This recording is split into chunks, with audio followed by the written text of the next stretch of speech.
මේක රක්ත තත්ත්ව වෙනතුරු රත් කරපු වහාම අපි කව මුදලැබීම් ජර්නලය එහෙනම් අපි අරවින්දට දුන් වට්ටම් තියෙනවා. තකට තරකිට කුණ්ඩා තකට තරකිට කුණ්ඩා.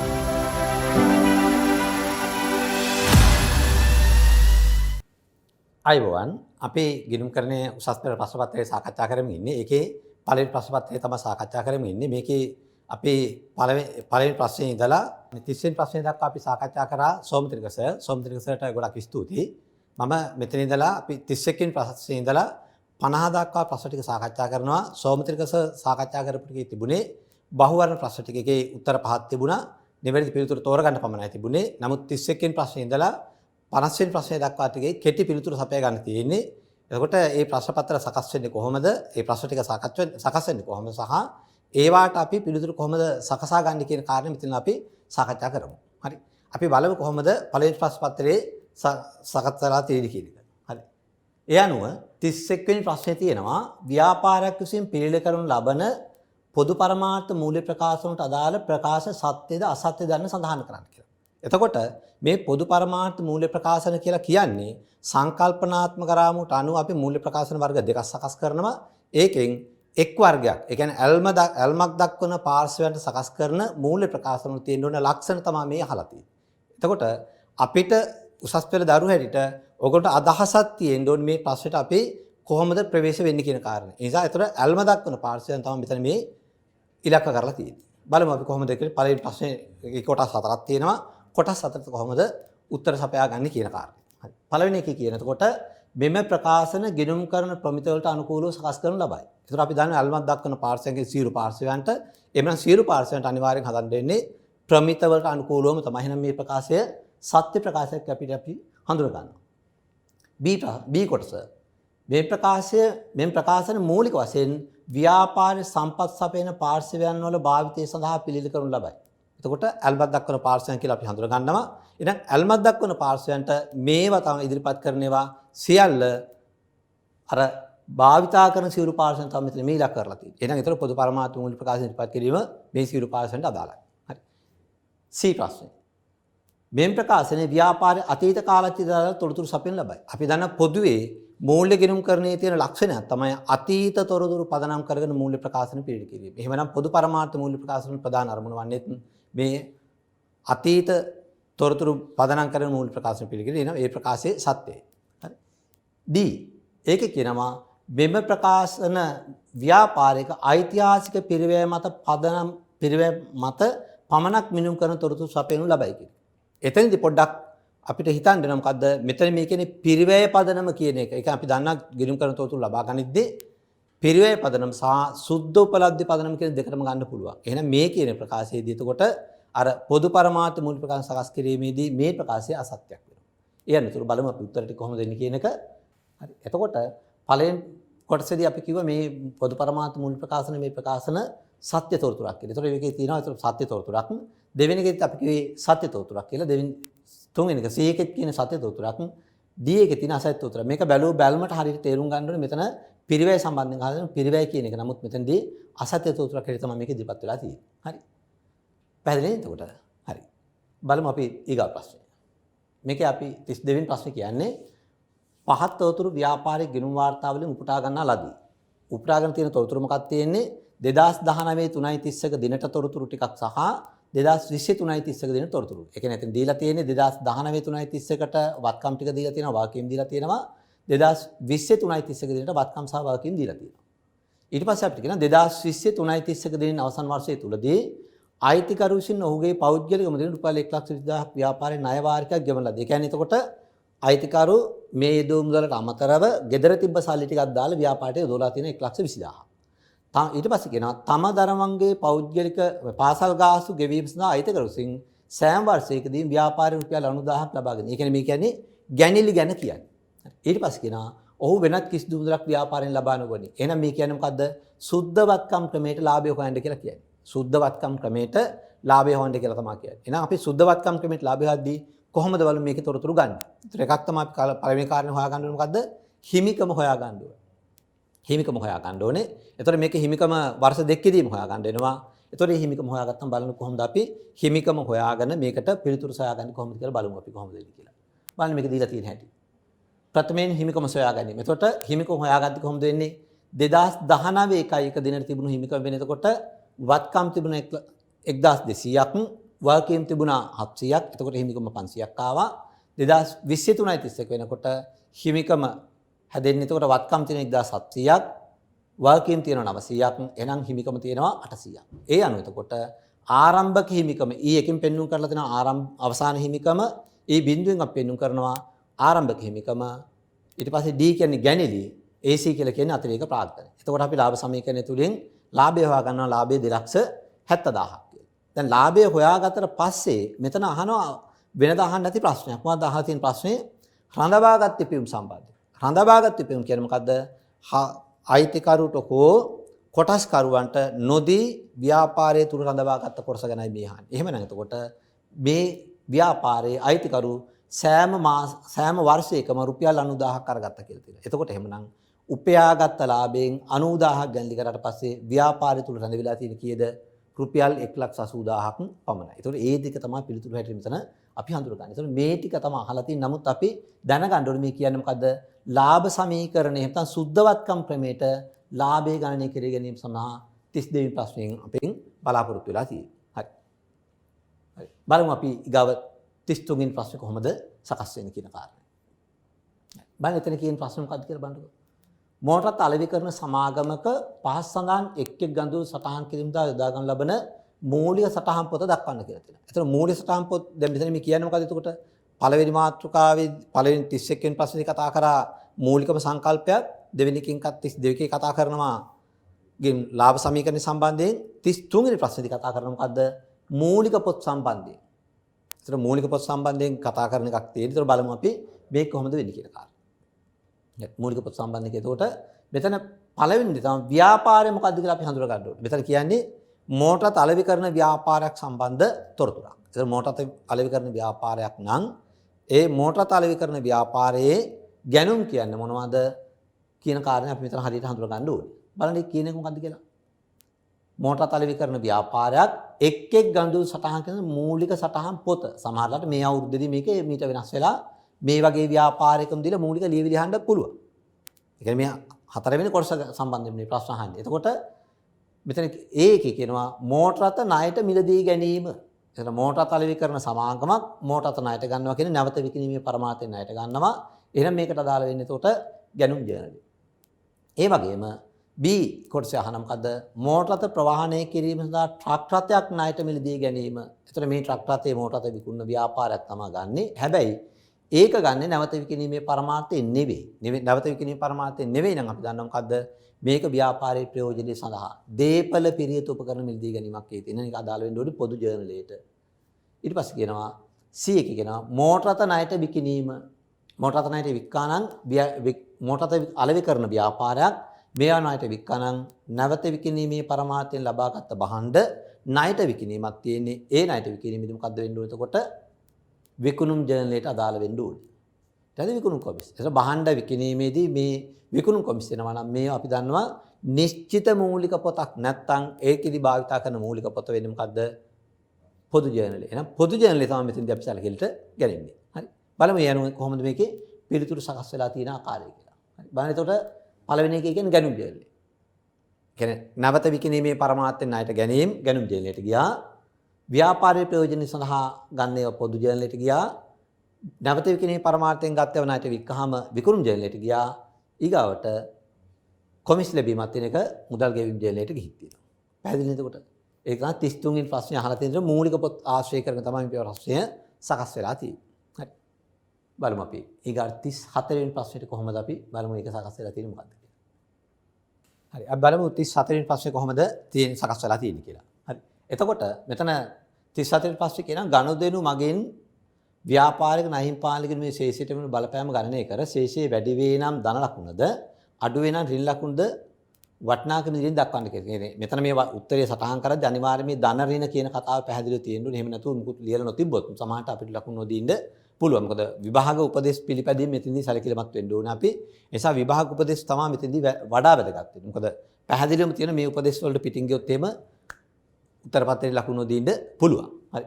බලමු කොහොමද දෙන්නේ කියන. පළවෙනි එකේ A වල කියනවා 10%ක වෙළඳ වට්ටමකට යටත්ව ලැයිස්තුගත මිල රුපියල් ලක්ෂයක් වූ භාණ්ඩ ණයට මිලදී ගැනීම.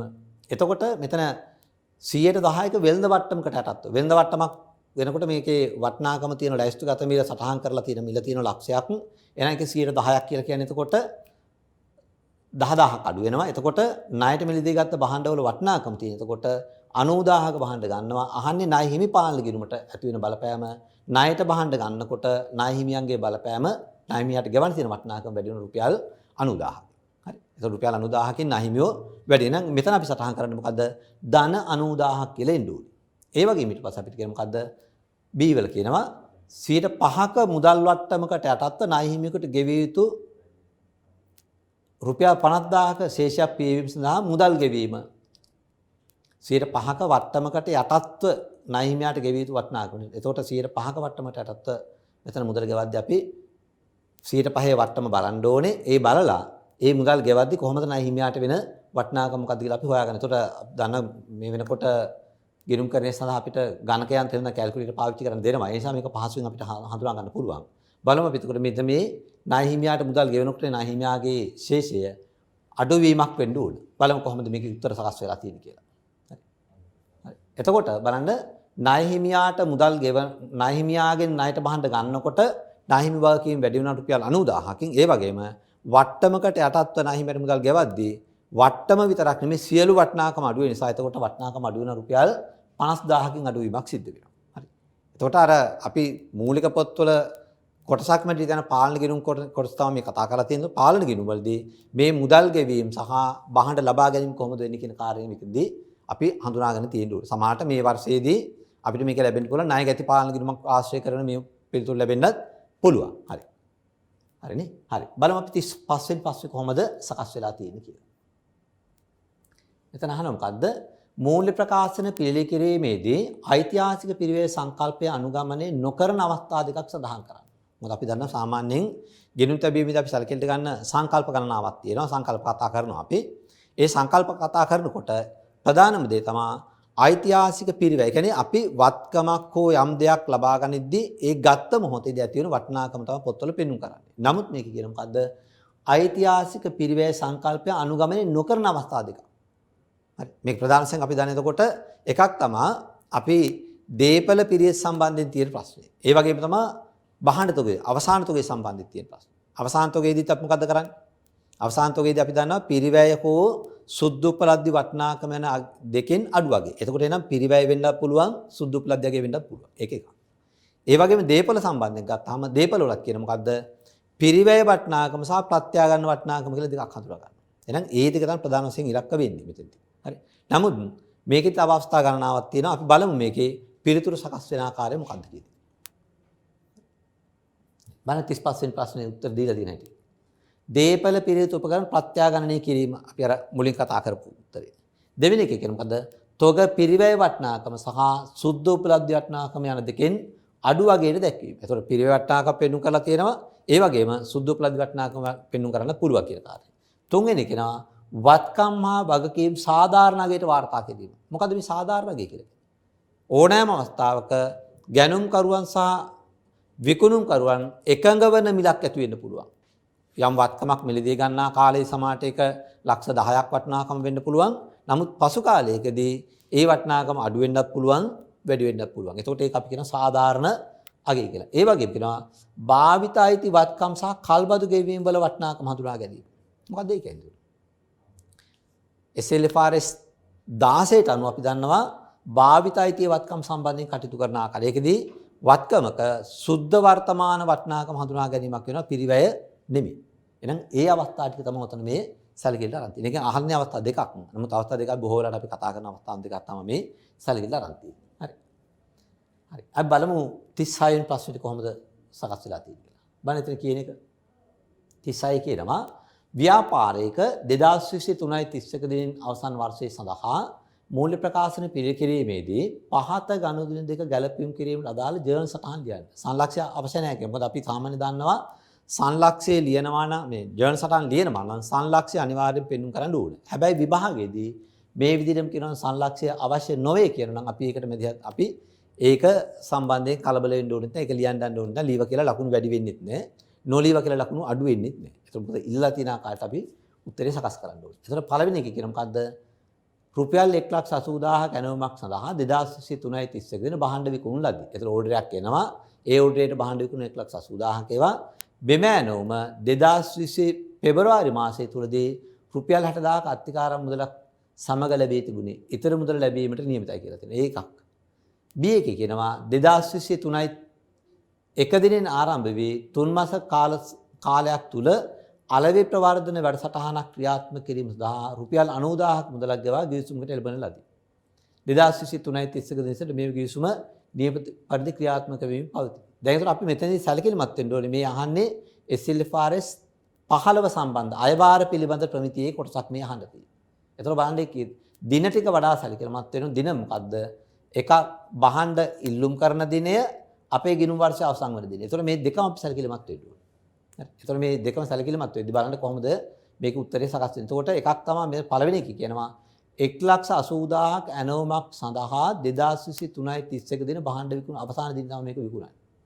එතකොට මෙම ඇනවුම් සඳහා 2020 පෙබරවාරි මාසයේ තුල රුපියල් 60,000ක අත්තිකාරමක් ලැබී තිබුණේ. එහෙනම් අපි 1,80,000ක භාණ්ඩ විකුණනවා. එහෙනම් ඒ විකුණුම් ආදායම් බවට මේකපත් වෙන්න ඕනේ. හැබැයි 60,000ක් මුදල් ලැබිලා තියෙනවා. එහෙනම් තව අපිට ලැබෙන්න තියෙනවා කීයක්ද? 1,80,000න් 60,000ක් ඉවත් වුණාට තව 1,20,000ක් අපිට ලැබී තියෙනවා. ඒක ණයගති බවට පත් වෙන්න ඕනේ. ඒ වගේ මෙතන B එකේ කියනවා 2023යි එක දිනෙන් ආරම්භ වී මාස 3ක ඇතුළත කාල සීමාවක් තුළ අලෙවි ප්‍රවර්ධන වැඩසටහනක් ක්‍රියාත්මක කරනවා. කියන්නේ ප්‍රචාරණ වැඩසටහනක් ක්‍රියාත්මක කරනවා කියලා තියෙනවා. ඒ ප්‍රචාරණ වැඩසටහනදී කොහොමද වෙන්නේ? එතකොට ගිවිසුමකට අවිලා තියෙනවා. ගිවිසුම ක්‍රියාත්මක වෙන්නේ 2023යි එකේ සිට ක්‍රියාත්මක වෙනවා කියලා කියනවා. බලන්න අපි කොහොමද ඒකේ උත්තර සකස් වෙලා තියෙන ආකාරය බලන්න එතකොට. මේ නොයිපියෝ ආදාය සම්බන්ධය. ඒක පටන් ගන්නකොට තියෙන උපයපු නැති ආදායමක් රුපියල් 60,000. ඒ වගේම ණයගැතියන්ගෙන් තියෙන රුපියල් 1,20,000. දැන් අපි විකුණුම් ආදායම් තියෙන 1,80,000. මොකද 1,80,000ක භාණ්ඩ ඇනෝම අපි ලැබෙන්නේ 3යි 1 3යි 31 වෙනකොට මේ භාණ්ඩ විකුණනවා. එතකොට කලින් අත්තිකාරම අපි ආදායම් බවට පත් කරගන්න ඕනේ. ලැබුණු මුදලක් තියෙනවා. විකුණුම් ආදායම් සමස්ත ආදායම 1,80,000ක් වෙලා තියෙනවා. මේ පළවෙනි කොටසේ. හරි. බලන්න B එකේ කොහොමද වෙන්නේ කියන එක. අලෙවි ප්‍රවර්ධන වියදම් ගිණුම රුපියල් 30,000යි ඉදිරියට කළ ප්‍රවර්ධන වියදම් ගිණුම 30,000ක් කියලා තියෙනවා. හරි 60,000ක් ඉවලා තියෙන්නේ. එතකොට දැන් මෙතන සාරාංශය හැටියට ගන්නත් පුළුවන්. එහෙම නැත්නම් මෙතන බලන්න ඉදිරියට කළ ප්‍රවර්ධන වියදම් රුපියල් 60,000ක් තියෙනවා. මාසයට අදාළ වියදම 30,000ක් සම්පූර්ණ මුදලින් ඉවලා තියෙන රුපියල් 90,000ක්. සාරාංශයක් හැටියට මේක පෙන්වන්න කරන්නත් පුළුවන්. මේ ආකාරයට මේක පෙන්වන්න කරන්නත් පුළුවන්. එතකොට අපි මෙතන දැන් අපි තේරුම් ගන්න ඕන කාරණා තමයි මේ අහන්නේ ප්‍රමිතවල කොටස් පවා මේ පොඩි ප්‍රශ්නවල අහලා තියෙනවා. හරි. බලන්න එතකොට අපි බලමු මේකේ 36 ඔය ආකාර අවසන් වෙනවා. බලමු අපි ඊට පස්සේ 37 වෙනි ප්‍රශ්නෙට මොකද්ද ලැබිලා තියෙන ප්‍රශ්නේ කියලා. හරි. අපි බලමු කොහොමද 37 වෙනි ප්‍රශ්නේ සකස් වෙලා තියෙන්නේ කියලා. එතකොට ඒක කියනවා ව්‍යාපාරයක් විසින් පොදු ලෙජරේ පවත්වාගෙන ලබන පහත ගිණුම් සඳහා සුසු වර්ගීකරණයක් සඳහන් කරන්න කියලා. අපි දැන් එතකොට දන්නවා අපේ ගිණුම් තැබීමේ ක්‍රියාවලියේදී ව්‍යාපාරිකයන් සියලෝ ගිණුම් කොටස් දෙසටන් න්‍යායට අනුව කොටස් පහක් අර්ථ වර්ග කරන. ඒ පහෙන් මෙන්න මේ කියන කොටස් මොනවාටද අයිති වෙන්නේ කියලා තමයි මේ අහලා තියෙන්නේ. හරි. බලමු අපි කොහොමද වෙන්නේ කියලා. ඒකට එකක් තමයි ඒ කියන මොකද්ද? බොල් ණය ගිණුම. බොල් ණය කියන්නේ මොකද්ද එතකොට?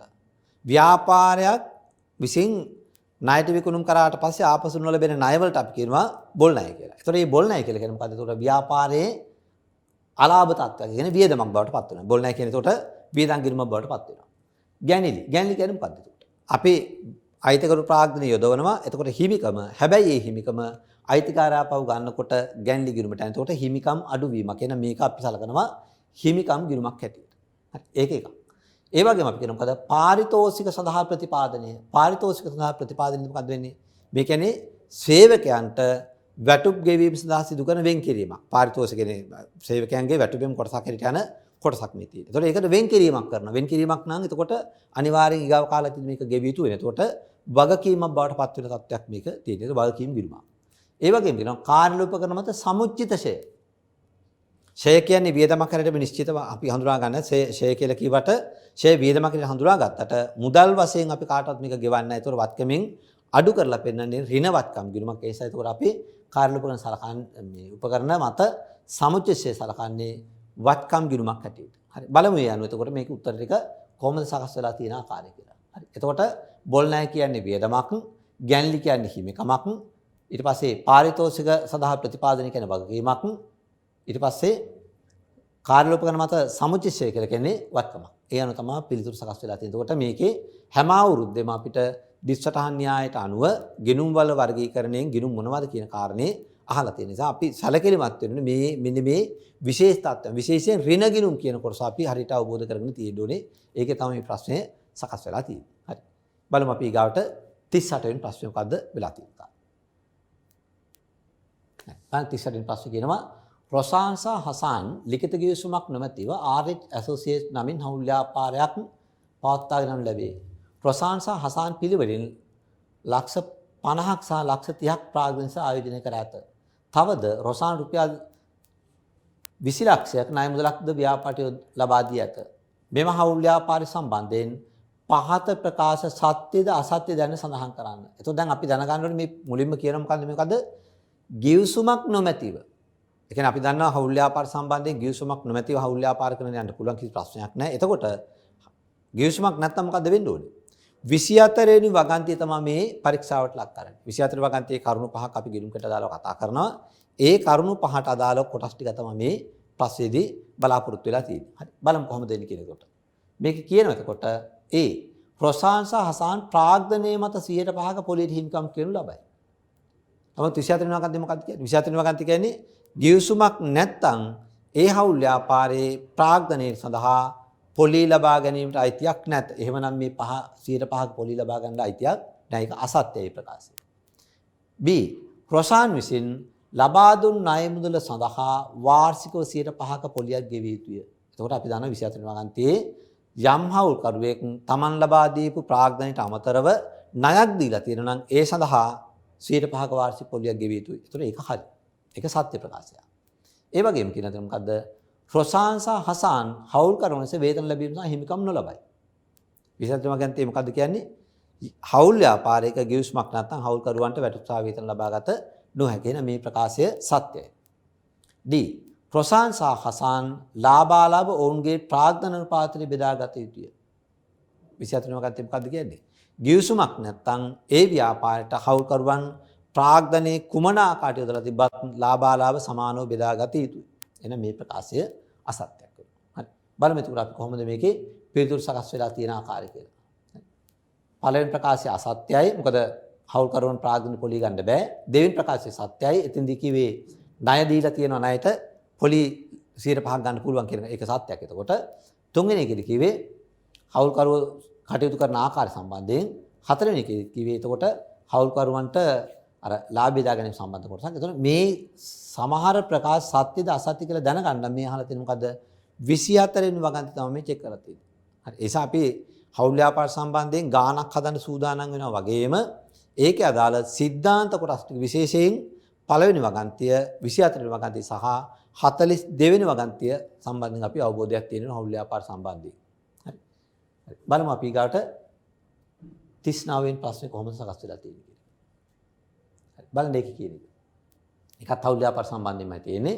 හවුල් ව්‍යාපාරේ හවුල්කරුවන් පහත එක් එක් වර්ෂ වෙන වර්ෂයේ ලාභාලාභ විසර්ජනයට හිමිකම් ලැබීමට හේතු සඳහන් කරන්නේ. ඒ කියන්නේ අපි දන්නවා හවුල් ව්‍යාපාරයක සුද්ධ ලාභය හොයාගත්තට පස්සේ ඒ සුද්ධ ලාභය හවුල්කරුවන් අතර බෙදා හරින ආකාර තුනක් තියෙනවා.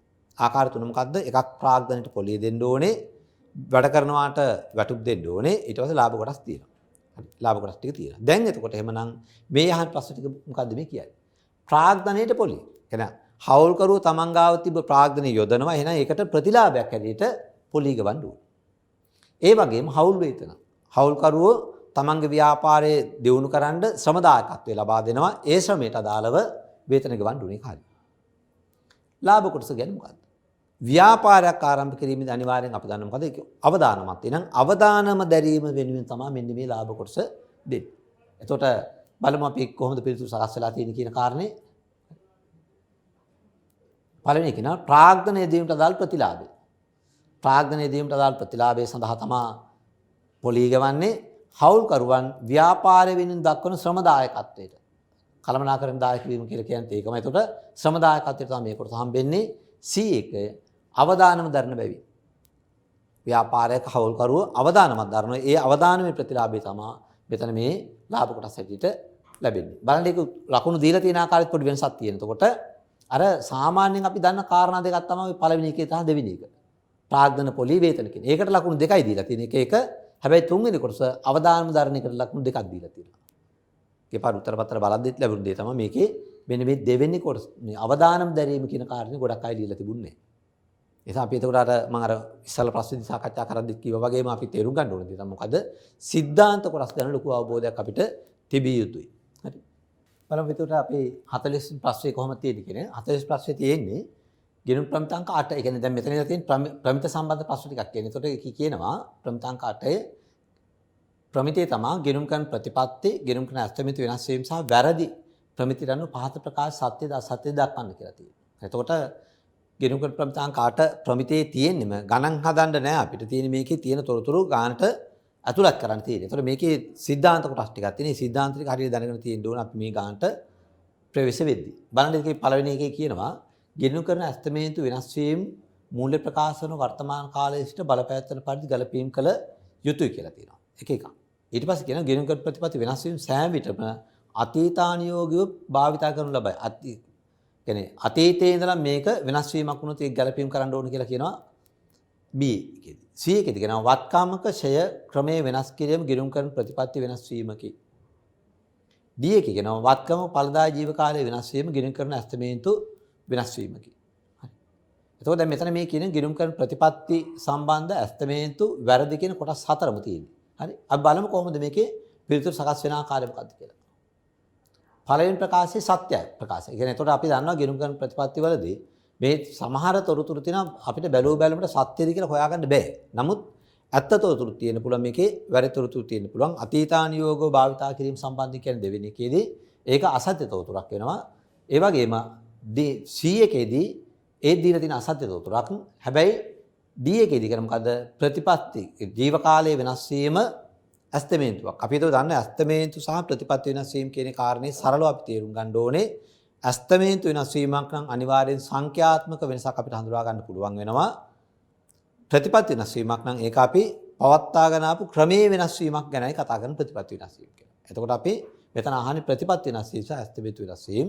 එතකොට පිළිතුරු සකස් වෙලා තින්නේ පළවෙනි A කොටස සත්‍යයක්, B කොටස අසත්‍ය ප්‍රකාශයක්, C කොටස අසත්‍ය ප්‍රකාශයක්, D කොටස සත්‍ය ප්‍රකාශයක් හැටියට තමයි සඳහන් කරන්නේ. හරි. බලමු අපි 41 වෙනි ප්‍රශ්නය. 2018 වර්ෂයේදී හඳුන්වා දුන් මූල්‍ය වාර්තාකරණයේ සංකල්පනාත්මක රාමුවට අනුව පහත් සඳහන් ප්‍රකාශය සම්පූර්ණ කරන්න. එතකොට මේ 2018 ජනවාරි මාසේ 1 වෙනිදා ඉඳලා මූල්‍ය වාර්තාකරණයේ සංකල්පනා රාමුව වෙනස් වීමක් වෙනවා. ඒ වෙනස් වීම 2020 ජනවාරි මාසේ 1 වෙනිදා අපේ රටේ ක්‍රියාත්මක වෙනවා. ඒ ක්‍රියාත්මක වෙනකොට ඒකේ තියෙන මූලික වගන්තිය මූලිකම වගන්තිය තමයි මෙන්න මේ දීලා තියෙන්නේ.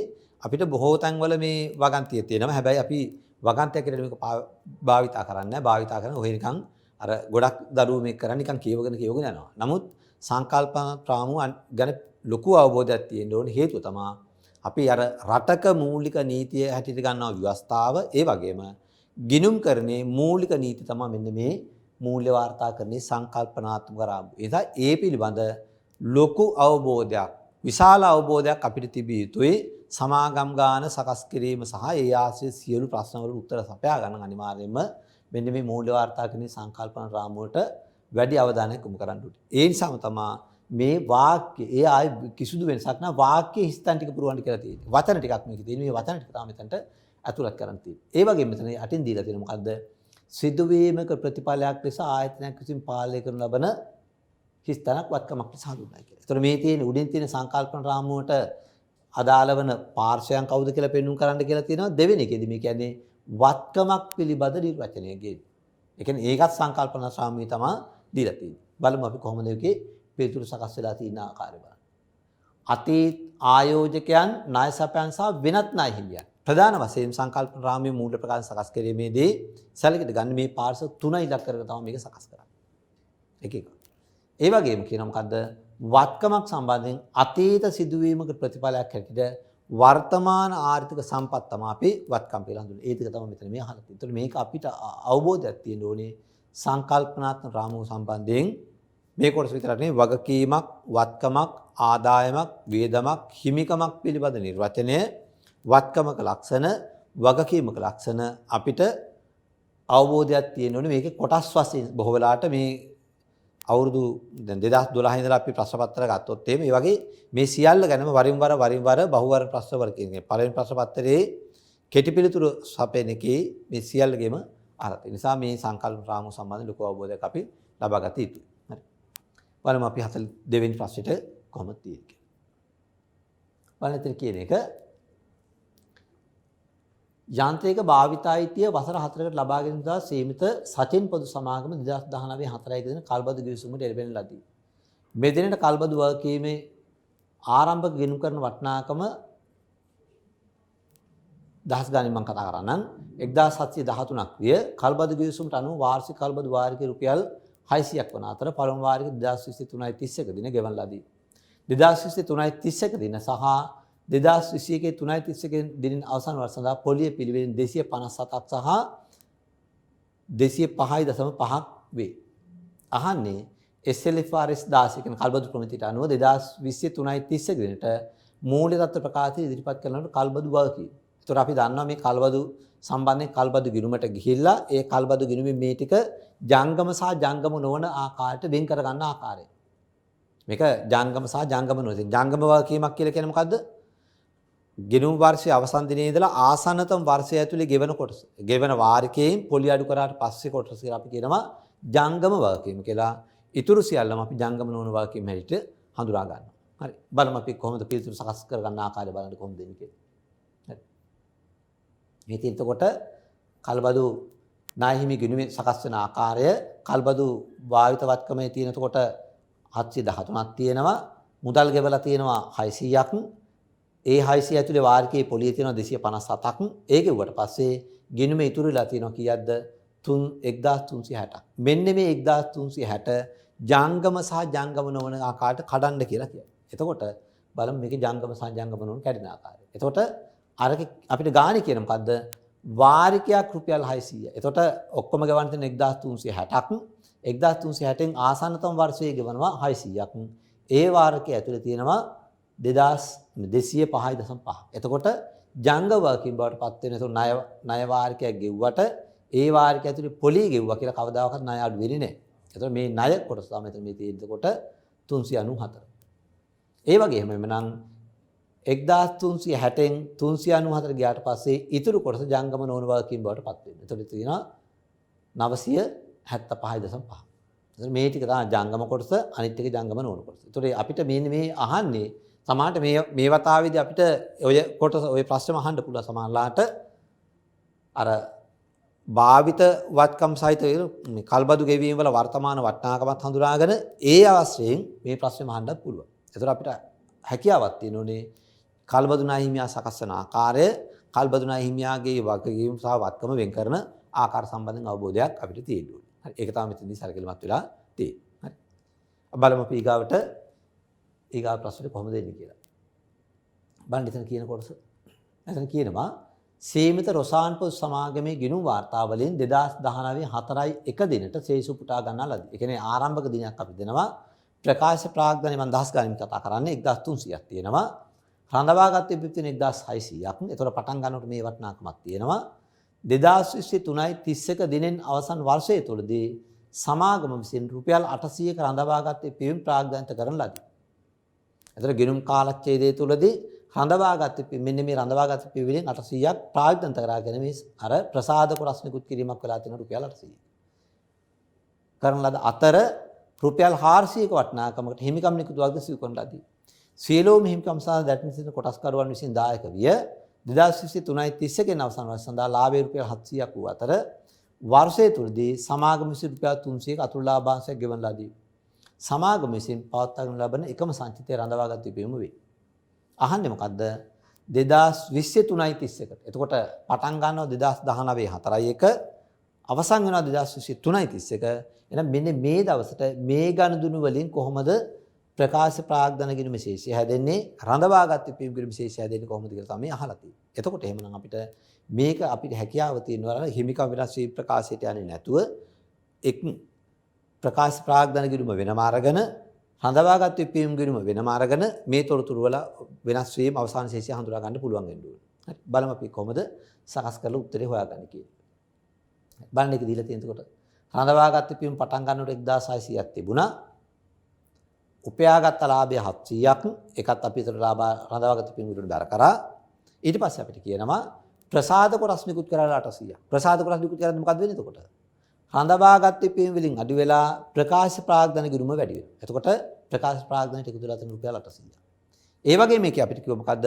හිමිකම් කොටස් නිකුත් කරා කියලා රුපියල් 400ක්. එතකොට මොකද්ද වෙන්නේ? හිමිකම බැර කරා අතන 400ක්.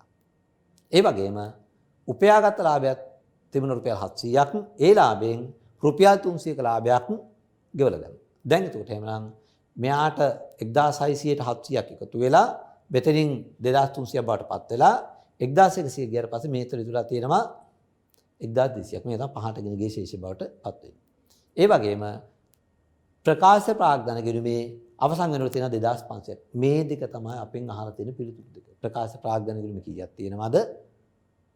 ඒ වගේ රඳවාගත් විපීම් ගිණුම් කීයක් තියෙනවද කියලා තමයි මේ අහලා තියෙන්නේ. හරි. එතකොට මෙතන වටිනාකම් ටික දැන් පැහැදිලි ඇති.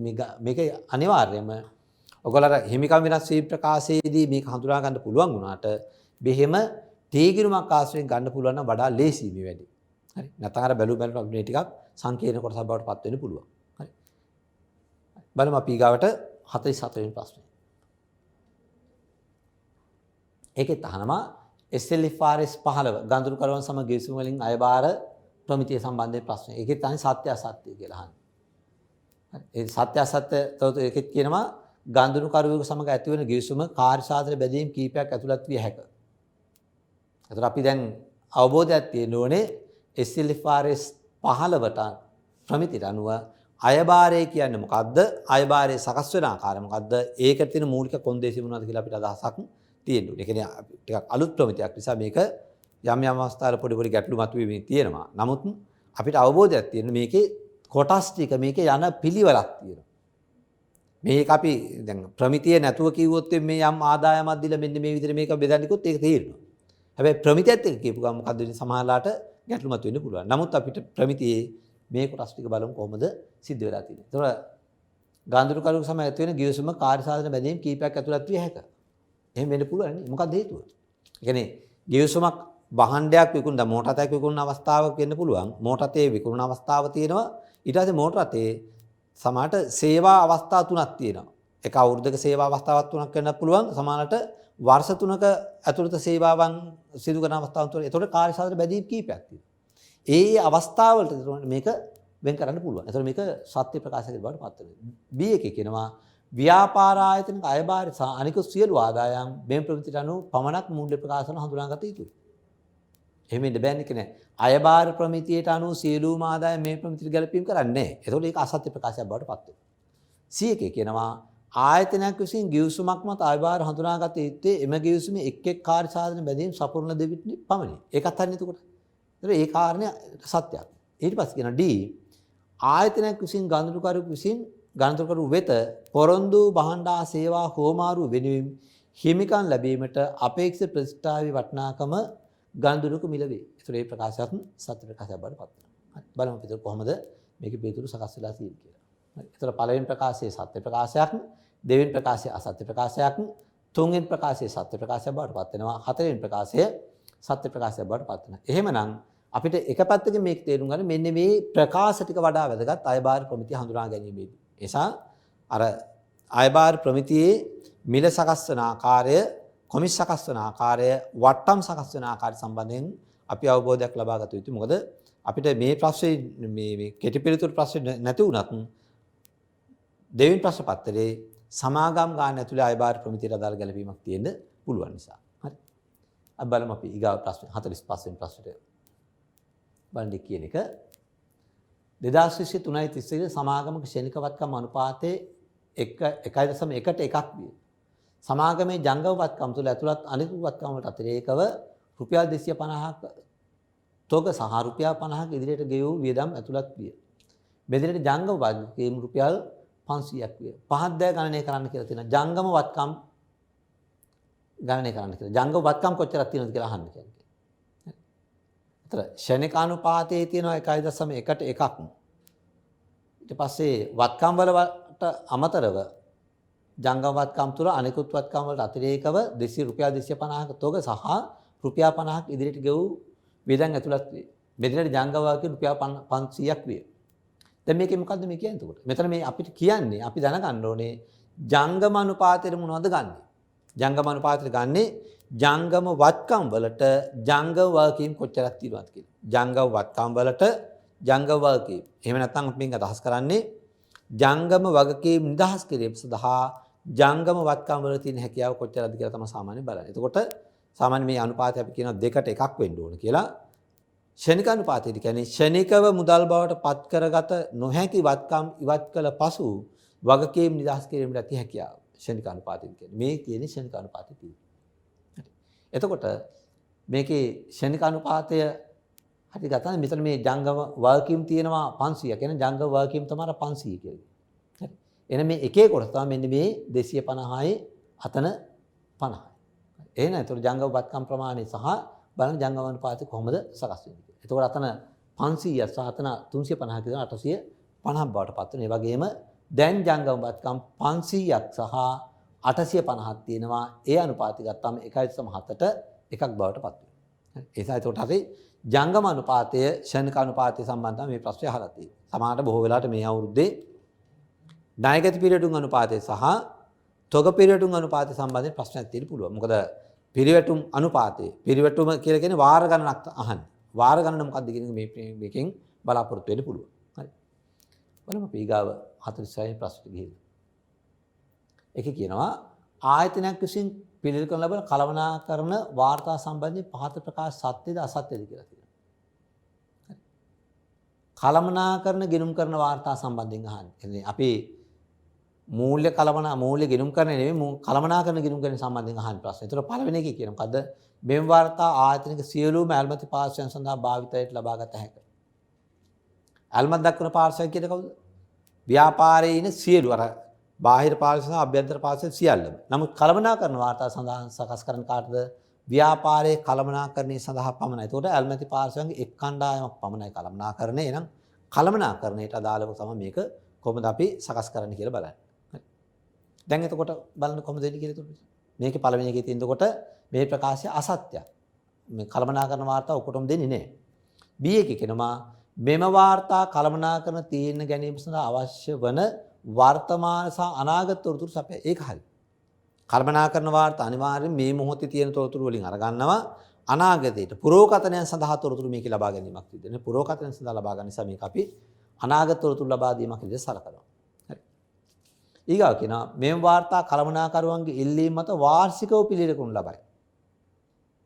ඒතර වාර්ෂිකව කියන වචනේත් එක තමයි මේ ප්‍රකාශය අසත්‍ය බවට පත් වෙන හේතුව තමයි කළමනාකරන වාර්තා හදන්නේ නිශ්චිත කාල සීමාවක් කියලා නෑ කොහොමද. සමහරලාට දෛනික වාර්තාවක් වෙන්න පුළුවන්. දැන් අපි දන්නවා ගොඩක් වෙලාවට ඔය ප්‍රධාන සුපර් මාකට් ගත්තොත් සුපර් මාකට් එකේ ඒගොල්ලෝ දෛනික වාර්තා ගන්නවා. දෛනික වාර්තා ගන්නේ උදේ 7ට සුපර් මාකට් එක ආරම්භ කරා නම් හවස රාත්‍රී 10ට නම් වහන්නේ. ඒතුළු මේ පැය කීපය තුල එක් පැයේදී උදේ 7 ඉඳලා 8 දක්වා ආපු ගනුදෙනුකරුවන් ප්‍රමාණය 8 ඉඳලා 9 දක්වා ආපු ගනුදෙනුකරුවන් ප්‍රමාණය ඒගොල්ලෝ දැනගෙන තියෙනවා. සතිය දවස් ගත්තොත් සතිය දවස් පහෙන් වැඩිම ගනුදෙනුකරුවන් ප්‍රමාණයක් කියන දවස මොනවද කියලා හඳුනාගෙන තියෙනවා. එතකොට ඒගොල්ලෝ සති වාර්තා දෛනික වාර්තා වගේ හැම වෙලේම වාර්තාවක් ගෙනලා ඒගොල්ලෝගේ තීරණ ගන්න. එතකොට මේ කියන කතාව අසත්‍යයි. මොකද මේක කියන්නේ මෙම වාර්තා කළමනාකරුවන්ගේ ඉල්ලීම මත වාර්ෂිකව පිළියෙල කරනු ලබයි. කළමනාකරුවෝ කියන්නේ අපිට අවුරුද්දකට වාර්තාවක් දෙන්න කියලා. ඒගොල්ලෝ සමහරට මාසික වාර්තා ඉල්ලනවා, දෛනික වාර්තා ඉල්ලනවා, ත්‍යිමාසික වාර්තා ඉල්ලනවා, සති වාර්තා ඉල්ලනවා, ඔක්කොම ඉල්ලනවා. ඒ අතර වල සමහරලාට ඒගොල්ලෝගේ ශාඛා ගණනාවක් තියෙනවා. මේ ශාඛා වලින් වෙන වෙනම තොරතුරු ඉල්ලන්න පුළුවන්. සමහරට නගර ගණනාවක් තියෙනවා නම් ඒ සමස්ත ව්‍යාපාරයේ තොරතුරු තමයි ඇල්මත් දක්වන පාර්ශ්වයෙන් දෙන්නේ. හැබැයි අර කළමනාකරන ටික සමාලාට එක නගරයක ආයතනයේ වාර්තාව පමණක් ඉල්ලන්න පුළුවන්. ඒ ආයතනය තවදුරටත් පවත්වාගෙන යනවා. එහෙනම් ඒ නගරේ ඒ වෙලසල වහලා දානද කියලා තීරණය ගන්න කළමනාකරට අයිතියක් තියෙන නිසා. දී කියන මේ වාර්තා ආයතනයේ අවශ්‍යතාව මත පිළියෙල කරනු ලබයි. ආයතනයේ අවශ්‍යතාවය කියන කළමනාකරණයේ අවශ්‍යතාවය මත තමයි සකස් කිරීම සිද්ධ වෙන්නේ. හරි. බලමු අපි කොහොමද වෙන්නේ කියන එක. එතන පළවෙනි කාරණේ අසත්‍යයක් දෙවෙනි එක සත්‍යයි, තුන්වෙනි එක අසත්‍යයි, හතරවෙනි එක සත්‍යයි. ඒතකොට හැම වෙලේම අපි දැනගන්න මේ තොරතුරු සකස් කරන මේ කළමනාකරන වාර්තා සකස් කරන්නේයි මූලික ගිණුම් කරන වාර්තා සකස් කරන්නේයි කියන කාරණේ කියන අපි සාමාන්‍ය කළමනාකරන ගිණුම් කරන්නේ ආරම්භක අවස්ථාවේදීම කියනවා මූල්‍ය ගිණුම් කරන්නේ සහ කළමනාකරන ගිණුම් කරන අතර වෙනස්කම් ටික. ඒක තමයි මෙතන මේ දීලා තියෙන තොරතුරු. හරි. බලමු අපි ගාව ප්‍රශ්නට යමු. බලන්න ඊපස්සේ 47 වෙනි ප්‍රශ්නේ කියනවා නිෂ්පාදන ව්‍යාපාරික පහත එක් එක් ක්‍රියාකාරකම් සටහන් කරන අවශ්‍ය මූලාශ්‍ර ලේඛන සඳහන් කරන්න. ඒ කියන්නේ අපි සාමාන්‍යයෙන් ගත්තොත් මේ කියන්නේ පිරිවැය ගිණුම් කරන්නේට අදාළව ද්‍රව්‍ය කළමනාකරණයට අදාළ තොරතුරු ටිකක් තමයි මේ අහලා තියෙන්නේ. ඒ කියන්නේ අපි කළමනාකරණ ගිණුම් කරන්නේ පළවෙනි දැන් ඉස්සලා ප්‍රශ්නේ 46 වෙනි ප්‍රශ්නේ කිව්වේ කළමනාකරණ ගිණුම් කරන්නට අදාළව මූල්‍ය ගිණුම් කරන්නට අදාළව ඒකේ වෙනස්කම් ටික අහනවා. ඊගාවට අපි සාමාන්‍යයෙන් දන්න මේ අපේ ඒක ගැන පිළිවෙල මොකද්ද? ඒක ගැන යද්දී කළමනාකරණ ගිණුම් කරන පස්සේ ද්‍රව්‍ය පිරිවැය කරන්න යන්නේ. ද්‍රව්‍ය පිරිවැය කරට අදාළ තමයි මේ දෙක තොරතුරු. ඒ කියනවා ගබඩාවෙන් අමුද්‍රව්‍ය ලබාගෙන දා කර්මාන්තශාලාව විසින් ඉල්ලුම් කිරීම. ගබඩාවෙන් ද්‍රව්‍ය ඉල්ලුම් කරන්න භාවිත කරන්නේ මොකක්ද? ද්‍රව්‍ය අධ්‍යාචනා පත්‍රය කියන අපි පාවිච්චි කරනවා. ඒ වගේම සැපයුම් කරුවෙකුට ගබඩාවෙන් අමුද්‍රව්‍ය ලැබීම. සැපයුම් කරුවෙන් ගබඩාවට අපි ඉල්ලුම් කරා ඒ ඕඩරේ බාර දුන්නාට පස්සේ ඒ ඕඩරේ බාරගත්ත කෙනා අපිට භාණ්ඩ ලබා දෙනවා. ඒකට අපි මේ භාණ්ඩ ලැබුණා කියලා තහවුරු කරගන්නේ මොකෙන්ද කියන කාරණා. හරි. ඒ වගේම කර්මාන්තශාලා සේවකයෙකු යම් කාර්යයක් සඳහා ගත කරන කාලය ගණනය කිරීම. කාර්ය තුන් වගේක් කොච්චර වෙලාවක් වැඩ කරාද? උදේ 8ට ආවනම් හවස 4ට පිටත් වෙනවා නම් ඒ කාල සීමාව තුල 8 9 පැයේ මොනවද කරේ? 9 10 පැයේ මොනවද කරේ? 10 11 පැයේ මොනවද කරේ කියලා හඳුනා ගන්න භාවිත කාර්ය තුනක් පාවිච්චි කරනවා. ඒ වගේම කර්මාන්තශාලාවේ භාවිත කරන විදුලි බිල. විදුලි සම්බන්ධයෙන් විදුලි බිල නැත්නම් අර මනු කියවීම පත්‍රය කියලා අපි ගන්න. ඒක තමයි ඒ අනුව තමයි මෙන්න මේ වාර්තා සකස් කරන්නේ. බලන්න අපිට එතකොට ඒකේ දීලා තියෙන පිළිතුරු ටික. එකක් ද්‍රව්‍ය අධ්‍යාචනා පත්‍රය. මේක ගබඩා අධ්‍යාචනා පත්‍රය කියලා කියන්නත් පුළුවන්. හරි. භාණ්ඩ ලැබෙන තුඬුව. කියන්නේ සැපයුම් කරු අපිට භාණ්ඩ ලබා දුන්නාට පස්සේ අපි ලැබීම් තුඬුව කියන කාරණේ අපි සැලකිලිට ගන්නවා. හරි. ඒ වගේම වෙනවා කාර්ය තුඬුව. ඒ කියන්නේ අර සේවකයා එක එක ඒ වැඩ කරන කාල සීමාව තුළ එක් එක් පැයදී කරපු කාර්ය මොනවද කියලා හඳුනා ගන්න සකස් කරන වාර්තාව. මනුකීම් පත්‍රය කියලා මෙතන අපි අර කිව්වේ අර විදුලි බිල සම්බන්ධ. ඒතකොට ඒකක අදාළ මාසයක් නේ. මේ මාසයේ කාල සීමාව තුළ ඒක කීයක් පාවිච්චි කරලා තියෙනවද? ඒකට අදාළ බිල කොහොමද සකස් වුනේ කියලා අපිට අදහසක් තියෙනවා. හරි. ඒක අපි මූලික ලියවිල කැරිට පාවිච්චි කරනවා. හරි. බලමු අපි ඊට පස්සේ 48 වෙනි ප්‍රශ්නේ මොකක්ද තියෙන්නේ කියලා. බලන්න එතන කියන එක විශේෂිත වර්ගයක අමුද්‍රව්‍යයක් භාවිතා කරමින් සමාගමක් විසින් භාණ්ඩ නිෂ්පාදනය කරනු ලබයි. භාණ්ඩ ඒකයක් නිෂ්පාදනය කරන අමුද්‍රව්‍ය කිලෝ 10ක් අවශ්‍ය වේ. මේ භාණ්ඩ මාසික නිෂ්පාදනය ඒකක 50-75 දක්වා විචලනය වේ. ඒ කියන්නේ මෙතන මේ කියන්නේ විචලනය වේ කියලා කියන්නේ අවමේ 50ක් වෙලා තියෙනවා, උපරිමයේ 75ක් වෙලා තියෙනවා කියලා මෙතන කියනවා. ඊට පස්සේ කියනවා මෙම ද්‍රව්‍යයේ යලි ඇනුම් ප්‍රමාණය කිලෝ 5000යි. එන අතර එහි පොරොත්තු කාලය 2 සිට 4 දක්වා විචලනය වේ. 2 සිට 4 දක්වා විචලනය වේ කියලා ඒකට අපි දන්නවා අනිවාර්යයෙන්ම තොග මට්ටම් සම්බන්ධ ප්‍රශ්නයක් තියෙන. එතකොට මේකේ උපරිම තොග මට්ටම සහ කියන්නේ උපරිම තොගේ සහ අවම තොගේ සම්බන්ධයෙන් අපිට තොරතුරු තියෙනවා. ඒ වගේම පොරොත්තු කාලය සම්බන්ධයෙන් ගත්තත් අවම කාලය සහ උපරිම කාලය. මොකද අපි ද්‍රව්‍ය ඉල්ලුම් කරද්දී අපි එකවරකට ඉල්ලුම් කරන ප්‍රමාණය යම් සීමාවන් දෙකක් තියාගන්න. එකක් අවම එකවරකට ගෙන්නන අඩුම ප්‍රමාණය මොකද්ද? ඒ වගේම එකවරකට ගෙන්නන වැඩිම ප්‍රමාණය මොකක්ද කියලා අපිට තියෙන තොරතුරු. ඒ වගේම ඒ සැපයුම් කරු ගන්න කාල සීමාව අවම වශයෙන් අපි ඕඩරයක් බාර දුන්නාට පස්සේ අවම දින කීයක් ඇතුළත අපිට මේක ලැබෙනවාද? ඒ වගේම උපරිම දින කීයක් ඇතුළත මේක ලැබෙනවාද කියන කාරණා. ඒක සමාන දින මාස වෙන්න පුළුවන්. මේක කියන්නේ මාස 2 සිට 4 දක්වා විචලනය වේ කියලා කියන්නේ. හරි. ඒ අනුව ඊට පස්සේ අහන මොකද්ද? යලි ඇනුම් මට්ටම කිලෝ කීයද කියලා අහන්නේ. කිලෝ වලින් මාතර දීලා තියෙන අවශ්‍ය ප්‍රමාණයක් කිලෝ වලින් දීලා තියෙන. ඒතකොට මේ නිෂ්පාදන ප්‍රමාණය බැරි වෙලාවක් දුන්නා අතර 5000යි කියලා. එතකොට අපි දැනගන්න අවශ්‍ය එකක් හදන්න කිලෝ 10ක් අදා අවශ්‍යයි. එහෙමනම් 5000ක් හදන්න කිලෝ 50000ක් අවශ්‍යයි කියන කාරණේ අපි තේරුම් ගන්න ඕනේ. නමුත් මේකේ පැහැදිලිවම ගන්න දීලා තියෙන එක තැනකත් කිලෝ 10ක් කියලා අනිත් එක ඊට අවශ්‍ය ප්‍රමාණය කිලෝ වලින් දීලා තියෙනවා. ඒ අනුව එතකොට යලි ඇනුම් මට්ටම ගණනය කිරීම කියන්නේ මොකක්ද? අපි යලි ඇනුම් මට්ටම කියලා කියන්නේ. කර්මාන්තශාලාව උපරිම භාවිතය කරන අවස්ථාවක සැපයුම් කරු තමන්ට ගන්න පුළුවන් උපරිම කාලේ පාවිච්චි කරත් කර්මාන්තශාලාව බිඳ වැටීමකින් තොරව නිෂ්පාදනය කරන්න ඕන ද්‍රව්‍ය ප්‍රමාණය. කර්මාන්තශාලාවේ උපරිම ධාරිතාවයෙන් වැඩ කරනවා. එතකොට ඕන දවසකට ඕන ප්‍රමාණයක් තියෙනවා. ඒ වගේම සැපයම්කරු ගන්න පුළුවන් උපරිම කාලයක් ගන්නවා. එතකොට ඒ කාල සීමාව තුල කර්මාන්තශාලාව බිඳ වැටීමකින් තොරව පවත්වාගෙන යන්න නම් අපි තොගේ මොන මට්ටමට එනකොටද මේක ඕඩරේ බාර දෙන්න ඕනේ කියන එක තමයි කියන්නේ. එතකොට අපි සාමාන්‍ය ගන්නේ උපරිම පරිභෝජනයේ වැඩි කිරීම උපරිම නැවුම් කාලය කියන එක මේ තියෙන්නේ. උපරිම පරිභෝජනයේ වැඩි කිරීම උපරිම නැවුම් කාලය. ඒ වගේම ඊට පස්සේ B1 කියනවා උපරිම තොග මට්ටම. උපරිම තොග මට්ටම කියන්නේ ගබඩාවක තොගේ පවතින්න පුළුවන් උපරිම ප්‍රමාණය. ඊට වඩා තොගේ වැඩි වුණොත් මොකද වෙන්නේ? අපි කතා කරනවා ගබඩාවක තියෙන්න පුළුවන් තොගේ අවම මට්ටමක් ගැන කතා කරනවා. මේක ව්‍යාපාර අධ්‍යයනයේත් කතා කරනවා, ගිණුම් කරේත් කතා කරනවා. හරි. ව්‍යාපාර අධ්‍යයනයේ මෙහෙයුම් කළමනාකරණය යටතේ කතා කරනවා. එතකොට මෙතෙන්දී අපි කතා කරන්නේ කළමනාකරණ ගිණුම් කරන්නේ. එතකොට තොගයක උපරිම මට්ටම කියන්නේ මොකද්ද? ඒ සීමාව ඉක්මවා ගියාට පස්සේ එක්ක තොග හානි වෙන්න පුළුවන්. නැත්නම් ගබඩා කුලිය වැඩි වෙන්න පුළුවන්. තොග තබා ගැනීමේ පිරිවැය ඉහළ යන්න පුළුවන්. ඒ තත්ත්ව නිසා උපරිම තොග මට්ටම අපි හඳුනා ගන්නවා. එතකොට අපි කරන්නේ මොකද්ද? යලි යනුම් මට්ටම දන යලි යනුම් ප්‍රමාණය ඒ දෙක එකතු කරලා අවම පරිභෝජනය වැඩි කිරීම අවම යනුම් කාලයකින් සූත්‍රයට පාවිච්චි කරනවා. හරි. බලමු අපි එතකොට මේකේ උත්තර දෙක කොහොමද අරගෙන තියෙන්නේ කියලා. එතකොට 3000 කියන එකට අපි අර කිව්වේ උපරිම පරිභෝජනය වැඩි කිරීම උපරිම යනුම් කාලය.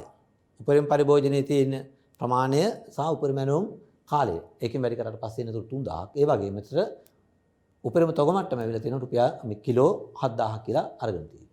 හරි. අපි බලමු ඊගාවට තියෙන 49 වෙනි ප්‍රශ්නේ කොහොමද තියෙන්නේ කියලා. බලන්න එතන කියනවා මහල් නිවාසවල වාසය කරන පුද්ගලයන් සඳහා පරිසරයේ සුරකීම පිළිබඳ දැනුවත් කිරීමේ වැඩසටහනක් සුබසාද සංගමයක් විසින් සංවිධානය කරමින් සිටී. මේ වැඩසටහන සහභාගී වන සෑම පුද්ගලයෙක් වෙන රුපියල් 2000ක් බැගින් සුබසාධන සමිතිය ගෙවීමට ජනමාධ්‍ය ආයතනයක් එකඟ වී ඇත.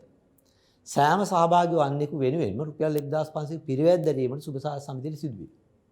එතකොට මේක කියන්නේ එතකොට අපිට එක් පුද්ගලයෙක්ගෙන් රුපියල් 2000ක් ලැබෙනවා. ඒ වගේ මේ පුද්ගලයාට වෙනුවෙන් වියදම් කරන්න රුපියල් 500ක්.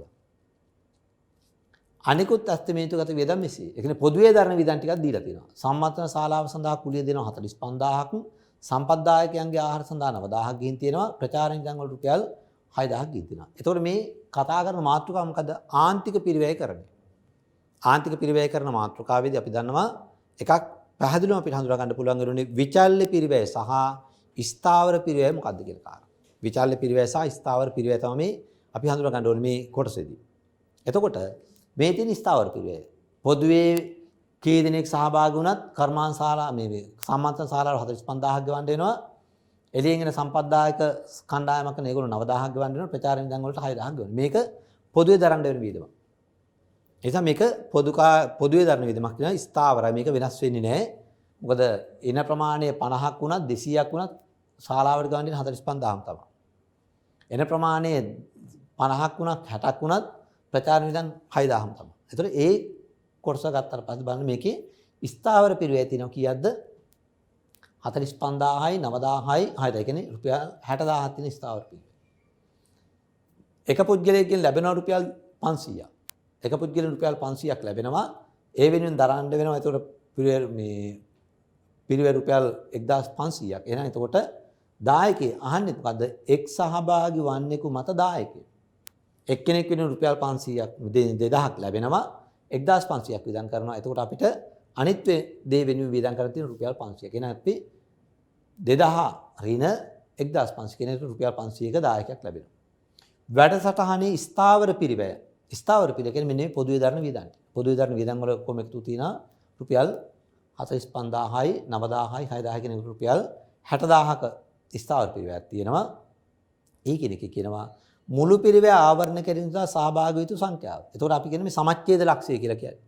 ආන්තික පිරිවැය කියන්නේ අපි කියනවා ලාභ පාඩු නොලබන අවස්ථාවක් වෙන්න නම් මේ නිෂ්පාදනයක් ගැන කතා කරන්න ගොඩක් වෙලාට මෙතන කියන්නේ නිෂ්පාදනයක් ගැන නෙමෙයි නේද? මේ මොහොතේ මෙතන අර ලැබෙන කොටස් ටිකේ මේ ටික ආවරණය කරන්න කී දෙනෙක් සහභාගී වෙන්න ඕනද කියලා අහන්නේ. එතකොට අපි කරන්නේ මොකද්ද? ස්ථාවර පිරිවැය බෙදෙනවා ඒකක දායකයෙක්. අපි මේකේ කලින් ඒකක දායක හොයාගත්තා 500යි කියලා හොයාගත්තා. ස්ථාවර පිරිවැය හොයාගත්තා 60000යි කියලා. එහෙනම් 60000 බෙදෙනවා 500ෙන්. එතකොට ඉන්න ඕනේ 60500 බෙදුවා 120ක්. හරි. බලමු අපි මේකේ උත්තර ටික කොහොමද සකස් වෙලා තියෙන්නේ කියලා. එතකොට අර දායකයේ තියෙන. දායකයේ 500ක් ඇවිත් වෙනවා. 500 ආවේ කොහොමද?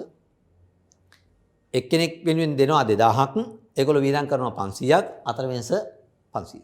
1500 500ක් තියෙනවා. එතකොට ස්ථාවර පිළිවෙල තිබුණා 45000ක්, 9000ක් සහ 6000ක්. ඒ ටික එකතු 6000ක් තියෙනවා. 60000ක් තියෙනවා. ඊට පස්සේ මේ 60000 බෙදුවර 10කින් 500. එතකොට ආවා පුජ්‍යලෝ 120ක් આવොත් මේ වැඩේ ලාභ පාඩු නැතුව කරගෙන යන්න පුළුවන් කියලා කියනවා. මොකද එක්කෙනෙක්ට 2000ක් හම්බ වෙනවනේ. ඒ ටික වියදම් කරලා පුජ්‍යලෝ 120ක් આવොත් ලාභ පාඩු නැතුව කරගෙන යන්න පුළුවන් කියලා කියනවා. හරි. එතකොට මේ ආන්තික පිරිවැයකරණයේදී මීට අමතරව සමහරට දැන් අර දෙවෙනි ප්‍රශ්න පත්‍රයේ මීට වඩා සංකීර්ණ ගානක් එන්න පුළුවන්. නමුත් සරල ගානක් අපිට පළවෙනි ප්‍රශ්න පත්‍රයේදී ආන්තික පිරිවැය සම්බන්ධයෙන් ඇවිල්ලා තියෙනවා. හරි. අපි බලමු අපි 50 වෙනි ප්‍රශ්නේ මතන් අවසාන ප්‍රශ්නය කොහොමද සකස් වෙන්නේ? ඒකේ කියනවා සීමිත අල්පාපොත් සමාගම තම ව්‍යාපාර විවිධාංගීකරණය කරන නව යන්ත්‍රයක් අත්පත් කර ගැනීම සලකා බලමින් සිටී. මෙම යන්ත්‍රයේ පිරිවැය මම දහස් ගණන් කතා කරන්නේ 1700ක් ද ඇස්ටිමේට් කර ඇති අතර එහි අපේක්ෂිත ඵලදායී ජීව කාලය සහ සුන්බුණගේ පිළිවෙලින් කියන්නේ ඵලදායී ජීව කාලය වසර 5ක් තියෙනවා සුන්බුණගය තියෙනවා 200ක්. සමාගමේ කල්පනාකරන ගණකාධිකාරිය විසින් ව්‍යාපෘති ඇගීමට භාජනය කර ඇති අතර එහි පිළිගෙවුම් කාලය වසර 2කුත් මාස 6ක් ලෙස ගණනය කර ඇත. මෙම ව්‍යාපෘතියේ සුද්ධ මුදල් ප්‍රවාහයන් දීලා තියෙනවා. එතකොට අපි මෙතන කාරණා දෙකක් සැලකිලිමත් වෙනවා. එකක් තමයි මෙතන පිළිගෙවුම් කාල ක්‍රමය කියන අපිට අවබෝධයක් තියෙන්න ඕනේ. අනිත් එක සුද්ධ මුදල් ප්‍රවාහයේදී අපි ගන්නෙ මොනවද කියන කාරණේ අවබෝධයක් තියෙන්න ඕනේ. එතකොට එකක් මෙතන පිළිගෙවුම් කාලය දීලා තියෙනවා අවුරුදු 2යි මාස 6ක් කියලා. එතකොට පිළිගෙවුම් කාලය කියලා කියන්නේ මොකද්ද? ආයෝජනයක පිරිවැය ආවරණය කරගත හැකි සුද්ධ මුදල් ප්‍රවාහයන් සිද්ධ වෙලා තියෙන ආකාරය අවුරුදු කීයකදී මේ ආවරණය කරන්න පුළුවන්ද කියලා බලන්න. සුද්ධ මුදල් ප්‍රවාහයන්ගෙන් ආයෝජනයේ පිරිවැය ආවරණය කරගන්න යන කාලය මොකද්ද කියලා තමයි බලන්නේ. එතකොට ආයෝජනයේ පිරිවැය තියෙන 1700ක් ආයෝජන මුදල් ලැබිලා තිනවා. පළවෙනි වර්ෂයේදී සුද්ධ ප්‍රවාහය 100ක් ලැබිලා දෙවෙනි වර්ෂයේදී රුපියල් 750ක් ලැබෙනවා. එතකොට අවුරුදු දෙකකදී ලැබිලා තියෙන 1350. එහෙමනම් අවුරුදු 2යි මාස 6ක් කියලානේ කියන්නේ. එතකොට අවුරුදු දෙකකදී 1350ක් ලැබුණා නම් එතකොට 1350 අඩු කරනවා. මූලික ආයෝජන 1700ක් අවුරුදු දෙකකදී අපිට ලැබිලා තියෙනවා 1350ක්. එතකොට 1700 1350 අඩු කරා. දැන් එතකොට තිරුණා 350ක්. එහෙනම් අර මාස 6ක් තුලදී අපිට ලැබෙන 350ක් ලැබෙනවා කියලා තමයි මේ කියන්නේ. එහෙනම් මාස 3ක් 6ක් ඇතුළතදී 350ක් ලැබෙනවා නම් අපි අවුරුදු දෙකකට ලැබෙනවා කීයද 700ක්. ඒ වගේ දෙගුණක් ලැබෙන්න එපා එතකොට. එහෙමනම් තුන්වෙනි වර්ෂයේදී ලැබෙන මුදල් ප්‍රවාහය බවට පත් වෙන රුපියල් 700ක් කියලා එන්න ඕනේ. පැහැදිලිද එතකොට? දැන් ඒ මුදල් ප්‍රවාහයන් අපිට ගලාගෙන එන ආකාරයත් එක්ක. ඊට පස්සේ අහන මොකද ලාභය? හැබැයි අපි දැනගන්න ඕනේ මෙන්න මේ ලාභය ගණනය කරද්දී ව්‍යාපාරයක කොහොමද වෙන්නේ? මුදල් ප්‍රවාහයන් නෙමෙයි මේකෙදී වත්කමට දාලා ෂෙයා සැලකිල්ලට ගන්න ඕනේ. වත්කමට දාලා ෂෙයා. දැන් ඒකට අපි සාමාන්‍යයෙන් අපි දන්නවා ප්‍රමිතාංක 16ට අනුව ෂෙයා ගණනය කරද්දී වත්කමක පිරිවැය සුන්බුණගේ අඩු කරනවා. දැන් මේකේ වත්කමේ පිරිවැය 1700ක් තියෙනවා. සුන්බුණගේ 200ක් තියෙන. එතකොට පිරිවැය 1700 200ක් ගැන 1500යි. 1500න් බෙදෙනවා 5යි. එතකොට 1500 5න් බෙදුවා පස්සේ වාර්ෂික සේන රුපියල් 300ක්. දැන් එහෙමනම් එතකොට මෙතන තියෙන්නේ අහන්නේ තුන්වෙනි වර්ෂයේනේ. තුන්වෙනි වර්ෂයේ අපිට ආපු පිළිතුර වෙන්නේ 700ක්. එහෙනම් 700න් ෂෙයා අඩු කරන 300ක්. එතකොට ලැබෙන පිළිතුර වෙන රුපියල් 400. හරි. බලමු අපි කොහොමද මේකේ පිළිතුරු අපිට ලැබිලා තියෙන්නේ කියලා. අර අපි කතා කරපු ආකාරයට අර 350 වදක 700ක් වෙලා තියෙනවා. ඒ වගේම මේ 700න් සුන්බුණගේ අඩු කරා සුන්බුණගේ අඩු කරාට පස්සේ අපිට ලැබිලා රුපියල් 400ක් ලැබිලා තියෙනවා. මේක තමයි එතකොට මේ වර්ෂයේ ලාභය. සමහරවිට මේකේ මුළු වර්ෂයේ සියල්ලගේම ලාභය අහන්නත් පුළුවන්. හරි. මුළු වර්ෂ සියල්ලේම ලාභය අහුවොත් එimhe අපි දැනගන්න ඕනේ මේකේ කොහොමද එක් එක් වර්ෂවල ලාභය වෙලම හොයලා ගන්න ඕනේ. දැන් මේකම තව ටිකක් ඉස්සරහට ගියොත් අපිට ලැබෙන්න පුළුවන් ආයෝජනයේ සාමාන්‍ය ප්‍රතිලාභ අනුපාතය ගණනය කරන්න කියලා දෙන්න පුළුවන්. සමහරවිට මේ අවුරුද්දේ දැන් ගිය අවුරුද්දේ අහන්නේ මේකේ ලාභය ගණනය කරන්න කියලා. මේ වර්ෂයේ සමහරවිට පුළුවන් ආයෝජන ප්‍රතිලාභ අනුපාතය හොයන්න කියලා දෙන්න පුළුවන්. හරි. ඒතර මේ විදිහට තමයි අපේ ප්‍රශ්න පත්‍රයේ පළවෙනි ප්‍රශ්න පත්‍රයේ සකස් වෙලා තියෙන්නේ. අපි මෙතෙක් කතා කරේ ගිණුම්කරණයේ පළවෙනි ප්‍රශ්න පත්‍රය සම්බන්ධයෙන්. ඒතර පළවෙනි ප්‍රශ්න පත්‍රයේ සම්පූර්ණ ප්‍රශ්න ප්‍රමාණය තියෙනවා 50ක්. ඒ ප්‍රශ්න 50න් පළවෙනි ප්‍රශ්න 30 බහුවර්ග ප්‍රශ්න හැටියට යන්නේ. ඒතකොට මේ පළවෙනි ප්‍රශ්න 30 කතා කරා සෝමතිලක සර්. දැන් අනිත් ප්‍රශ්න 20 කතා කරේ මම. දැන් අපි එතකොට දරුවෝ ඔයගොල්ලෝ අවබෝධයක් කරගන්න ඕනේ මෙන්න මේ ප්‍රශ්න 50 ඇතුලේ ප්‍රශ්න 20ක් හෝ 22ක ප්‍රමාණයක් තියෙනවා අර සිද්ධාන්ත කොටස් වලින් එන ප්‍රශ්න ටික. සිද්ධාන්ත වලින් එන ප්‍රශ්න ටික. ඉතින් අපි එතකොට දැන් ගිණුම්කරණය කියලා කිව්වම ගොඩක් වෙලාවට අපි සූදානම් වෙනවානේ මේ ගණන් හදන්න බෑන්ද. දැන් ගණන් හදන්න ගියොත් මේ පළවෙනි ප්‍රශ්න පත්‍රයේ බොහෝ විට ප්‍රශ්න 20ක් විතර ප්‍රමාණයක් අපිට කරගන්න බැරි වෙන තත්ත්වයක් මතුවෙන්න පුළුවන්. ඒ නිසා හැම වෙලේම සූදානම් වෙන්න ගිණුම්කරණය ගණන් හදන එක විතරක් නෙමෙයි මේක සිද්ධාන්ත කොටස් වලට අවබෝධයක් තියෙනවා කියලා පරීක්ෂාවට ලක් කරනවා. ඒ පරීක්ෂාවට ලක් කරද්දී අර සෝමතිලක සර් කතා කරපු ටිකෙත් ඒ වගේමයි මම මේ කතා කරපු ටිකෙත් ඒ වගේමයි මේකේ සිද්ධාන්ත කොටස් ගණනක් මම කතා කරපු ටික සිද්ධාන්ත කොටස් 11ක් තිබුණා. සෝමතිලක සර් කතා කරපු සිද්ධාන්ත කොටස් 11ක් තිබුණා. ඒ ප්‍රශ්න 22ක් තිබුණා. සිද්ධාන්ත කොටස් වලින් විතරක් කිසිදු ගාණක් හදන්න නැතුව ගාණ කියවලා මේකට අපි උත්තරයක් හොයාගන්න පුළුවන් ප්‍රශ්න ටිකක්. ඒ අනුව එතකොට මේ ප්‍රශ්න පත්‍රයේ පැය දෙක ප්‍රශ්න පත්‍රයක් පැය දෙකේ ප්‍රශ්න පත්‍රයේ ප්‍රශ්න 50ක් තියෙනවා. ප්‍රශ්න 50ක් තියදී අපිට සාමාන්‍යයෙන් ප්‍රශ්න දැන් සමස්ත ප්‍රමාණයේ හරියට බෙදලා ගත්තොත් තියෙන එක ප්‍රශ්නේ විනාඩි 2.4ක් තමයි තියෙන්නේ. නමුත් අර කෙටි පිළිතුරු ලියන ප්‍රශ්න වලින් එහෙම නැත්නම් සිද්ධාන්ත ප්‍රශ්න වලින් අපිට කාලය ඉතුරු කරගෙන සංකීර්ණ ප්‍රශ්න වලට ගිහිල්ලා මේ ප්‍රශ්න පත්‍රයට වැඩි ලකුණුට යන්න උගලට පුළුවන්. හැබැයි ඒකට නම් අනිවාර්යයෙන්ම මොකද වෙන්න ඕන අපි පාඩම් කරලා තියෙන්න ඕනේ ගිණුම්කරණය. ගිණුම්කරණේ පාඩම් කරලා අර කෙටි පිළිතුරු ලියන එහෙම නැත්නම් සිද්ධාන්ත ප්‍රශ්න ටික ඉස්සලා කරලා ඊට පස්සේ ගණන් හදන ඒවාට ගියොත් ඔයගොල්ලන්ට වඩා පහසුවෙන් හොඳ ලකුණුට යන්න පුළුවන්. ඒ නිසා මම හිතනවා සියලු දෙනාට මේ සඳහා අවස්ථාව ලැබෙයි කියලා. ඒ නිසා ඒකට සූදානම් වෙන්න පාඩම් කරන්න ගණන් හදන්න මේ දෙකම කරගෙන ඉහළ ප්‍රතිඵලයකට යන්න මේකේ වැඩි ප්‍රමාණයක් ප්‍රශ්න 50න් අඩුම ගානේ 35ක් 40කට එහා ප්‍රමාණයකට නිවැරදි පිළිතුරු සපයන්න ඒ වගේම උසස් ප්‍රතිඵලයකට යන්න හැකියාව ලැබේවා කියලා ප්‍රාර්ථනා කරමින් අපි ප්‍රශ්න පත්‍ර සාකච්ඡාව මෙතනින් අවසන් කරමු. පළවෙනි ප්‍රශ්න පත්‍ර සාකච්ඡාව. හරි. එහෙමනම් අපි ප්‍රශ්න පත්‍ර සාකච්ඡාව මෙතනින් අවසන් වෙනවා. ඒ වගේම එතකොට මේ විභාගයේදී සියලු දෙනාටම මේ ප්‍රශ්න පත්‍රයේ සාර්ථක මුහුණ දෙන්න ශක්තිය ධෛර්යය ලැබේලා කියලා ප්‍රාර්ථනා කරමින් අපි ප්‍රශ්න පත්‍ර සාකච්ඡාව අවසන් කරනවා. සියලු දෙනාටම ආයුබෝවන්.